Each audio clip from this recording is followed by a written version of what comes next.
Instant reunion ang nahitabo human nagatapok ang 11 mga sangre sa Encantadia nga sila Diana Zubiri, Iza Calzado, Sunshine Dizon o Karil atol sa magpasikat segment sa It's Showtime. Si Diana ang naghupot sa brilyante ng lupa, si Iza sa brilyante ng hangin, samtang si Sunshine Dizon isip perena o Karil sa brilyante ng tubig. Sila ang mga nahimong special guest sa team nila Karil, kauban si Ogie Alcacid.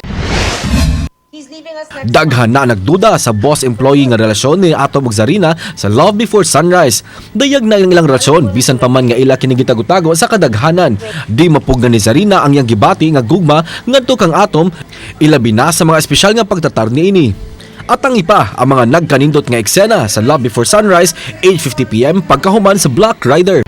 Samtang sa Black Rider, human girakrakan ang panimay ni Elias nga gidala ni Ruru Madrid, kauban si Benis nga gidala ni Kylie Padilla og iyang anak na miligro ang ilang kinabuhi. Naigog gyud sa bala sila sa mga armadong tawo ug daling gidala sa ospital. Grabe ang kalagot ni Elias nga buot niyang bawsa na mga tawo nga nagpaluyo sa mong pagpangrakrak. Maangkon kaha niya ang hustisya at ang ipa ang mga maaksyong eksena sa Black Rider sa GMA Telebabad alas 8 sa gabi pagkahuman sa 24 oras.